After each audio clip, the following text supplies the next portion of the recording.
UGC द्वारा लाए गए नए इक्विटी रूल्स को लेकर के पूरे देश में विरोध प्रदर्शन देखने को मिला।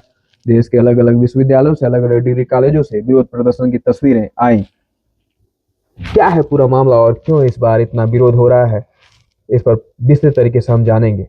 13 जनवरी 2026 और उच्च शिक्षा की दुनिया में एक ऐसा नियम जो कागज पर समानता है लेकिन जमीनी स्तर पर डर भी पैदा कर रहा है।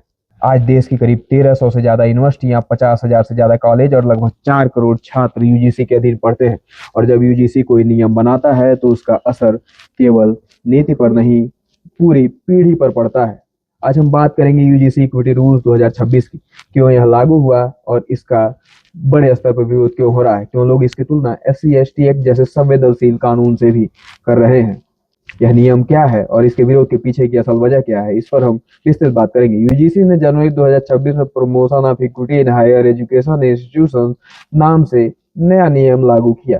दावा है कि उच्च शिक्षा संस्थानों में किसी भी तरह का जातिगत, सामाजिक या संस्थागत भेदभाव पूरी तरह से इस नियम के माध्यम से खत्म किया जाएगा। पहली बार एससी और एसटी के साथ ओबीसी वर्ग को भी कानूनी रूप से जातिगत भेदभाव की परिभाषा में जोड़ा गया है।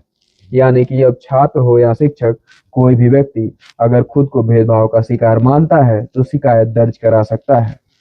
इसके लागू होने से सिस्टम में क्या बदलेगा? हर कॉलेज और यूनिवर्सिटी में एक इक्वल अपॉर्चुनिटी सेंटर बनाना अनिवार्य होगा। एक इक्विटी कमेटी बनेगी जो 24 घंटे काम करने वाली शिकायत प्रणाली होगी और हर शिकायत पर समयबद्ध कार्रवाई करना जरूरी होगा। अगर संस्थान ने नियम का पालन नहीं किया तो यूजीसी फंड रोक सकता है, नए कोर्स पर रोक लगा सकता है, यहाँ तक कि मान्यता पर भी असर डाल सकता है।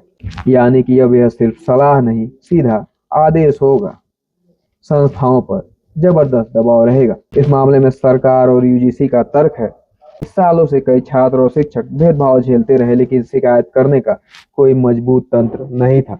शिकायतें दब जाती थी, संस्थान अपने लोगों को बचा लेते थे और पीड़ित खामोश रह जाता था।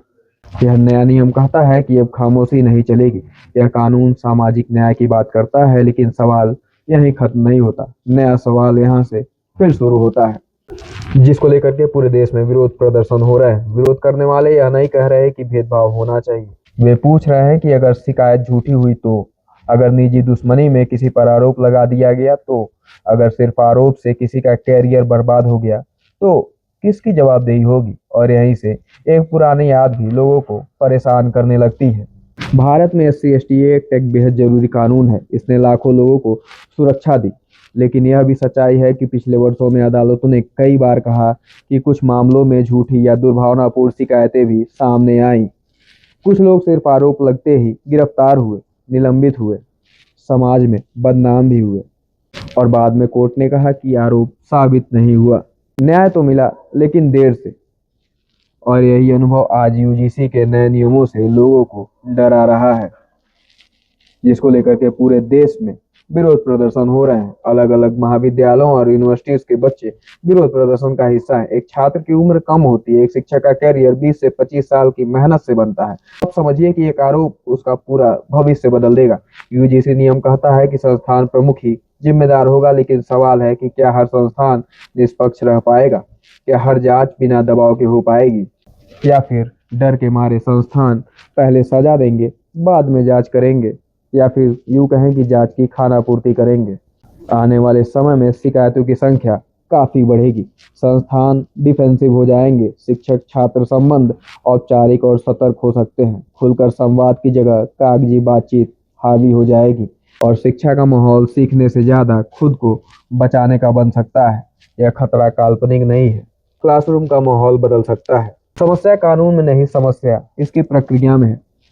यह कानून कहता है कि भेदभाव रोकना है, लेकिन यह साफ नहीं कहता कि झूठी शिकायत पर क्या कार्रवाई होगी। यह साफ नहीं करता कि प्रारंभिक जांच कैसे होगी, कितने समय में होगी और किस स्तर पर आरोप को सार्वजनिक किया जाएगा।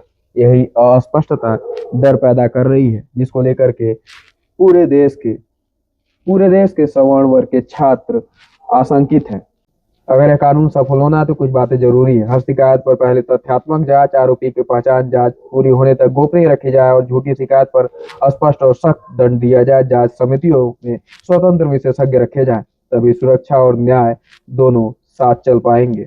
संतुलन बना तो यह कानून उच्च शिक्षा को और ज्यादा समावेशी बनाएगा, लेकिन अगर संतुलन नहीं बना तो डर का माहौल प्रतिभा को दबा देगा और देश सिर्फ डिग्रियां नहीं, विश्वास भी खो देगा। और सर्वाधिक युवा पीढ़ी वाले देश के युवा डर और भय के माहौल में क्लासरूम में बैठेंगे। यूजीसी इक्विटी रूल्स 2026 नियत में गलत नहीं है, लेकिन इतिहास वही कानून याद रखता है जो न्याय के साथ विवेक भी रखे। सवाल कानून का नहीं, उसके इस्तेमाल का होता है। समानता जरूरी है, लेकिन समानता के रास्ते में न्याय कभी कुर्बान नहीं होना चाहिए। आप क्या सोचते हैं? क्या यह कानून जरूरी था या इसमें सुधार की गुंजाइश है? कमेंट में आप अपनी राय जरूर बताएं। वीडियो पसंद आए तो लाइक करके अपने दोस्तों तक इसे पहुंचा सकते हैं।